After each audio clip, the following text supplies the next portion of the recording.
Hi guys, welcome back to my channel.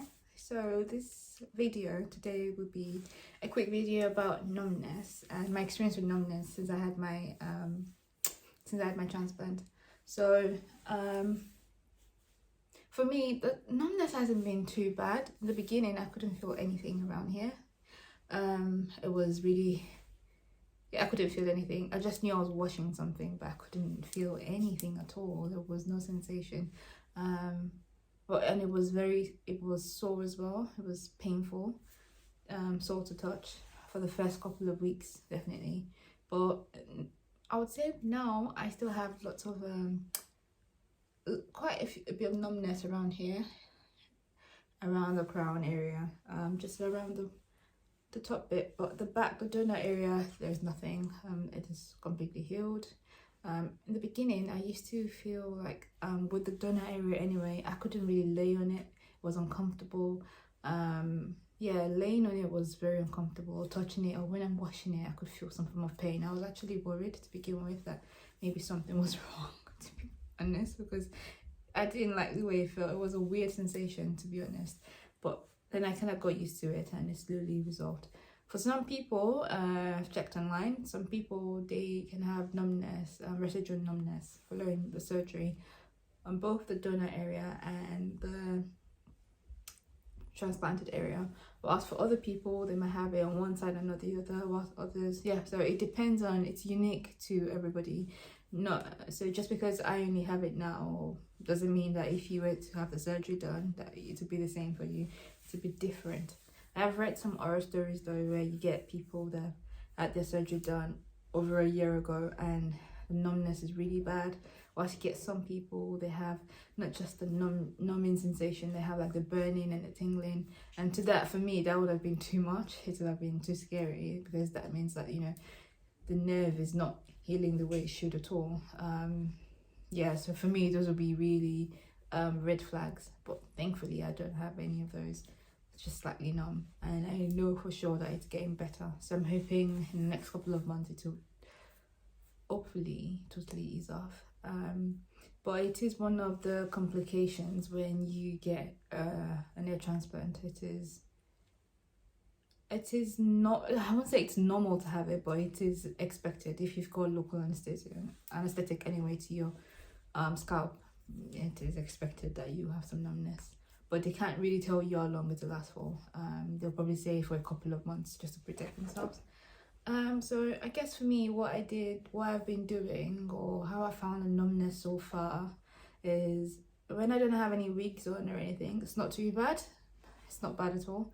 As long as I'm not touching it, over touching the area, or which I tried to avoid when the surgery, following the surgery.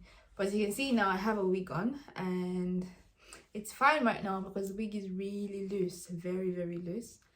But if for any reason I have this wig for a long period of time, maybe I went to work and I'm just sitting down, typing away or doing whatever, then I can just slowly feel like a form of pressure slowly building. It's weird. I can't really explain it, that I just want to just pull it back a little bit. So even though the wig is really loose, I still feel the need to pull it back. So most of the time, this is exactly what I do when I'm in the office, when I'm alone in a corner, or not a corner, sorry, when I'm alone in a room where nobody's there. So what I tend to do, I'll just do it here now. What I tend to do, I just take the wig and I just push it back. Ooh. Yeah, it feels amazing. But I did something not silly, I guess, a couple of days ago actually. I went to work this week and I work from home for most of the weeks anyway. But what happened was I went to work and I was in a room by myself. I had meetings and things, and when I was done with the meetings and I was, you know, having my focus time doing the things I needed to do, I just pulled my wig back. But this wasn't the wig I was wearing, it was a short bob. I pulled it back, and because the pressure was mounting a little bit too much, and I just wanted to it just feels nicer without wigs anyway. I prefer not to wear a wig if I can help it, unless, you know, I want to look different.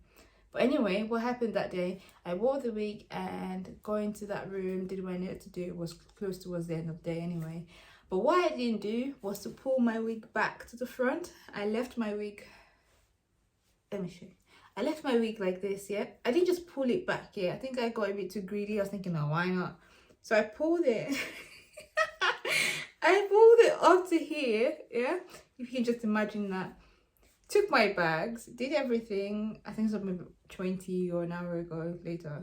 Took my bags and my laptops and everything, and I proceeded to leave the building. And I could see there were still a couple of people left in the security team, they were still present. So normally I'll say, oh, bye. So I was coming down the stairs and I said, bye. And they looked at me. They were looking at me like, Then I said, okay, bye, see you tomorrow. But I knew something was weird about the way they were looking at me. So till I looked at my, I got to the door, the sliding door anyway, and I saw my reflection and my wig was exactly like this. It was, I just busted out laughing. There was nothing more to do. I'm not ashamed to wear wigs. Everybody, I guess in my team, they know I do anyway. But those people didn't know I did, and the fact that the wig was halfway here, so I'm guessing they were confused. Does she want to take it off? Or wow, is she wearing a wig? It was really awkward. I was hoping that there would have been someone that would have just said, oh, your wig is falling off, or your hair is falling back, or, you know, I would have appreciated that instead of just the awkwardness. Yeah, but anyway, that's my very embarrassing story. But yeah, so so my numbness is still ongoing, and I'm not worried at all. I think it will definitely settle with time. But yeah, so I would say if you're concerned about numbness following surgery, please speak to the surgeon, or when you're still talking to the salespeople, they would be able to advise you further if you need that support or if you need more further information about it. And also do your research. You know, you're going to get surgery. It's always important to do your research to see if the complications are worth you going for the transplant or not, so that way you have an informed decision on what you need to do. But for me, it was worth it, so I have no complaints at the moment. But anyway, thank you so much for watching, and please check out my other videos on my channel, and I'll see you soon. Oh yeah, and if you like the way my wig looks and you like what's been installed, please check out Giddy Styles on Instagram. She does all my wigs, and she straightens it for me as well because I'm very lazy.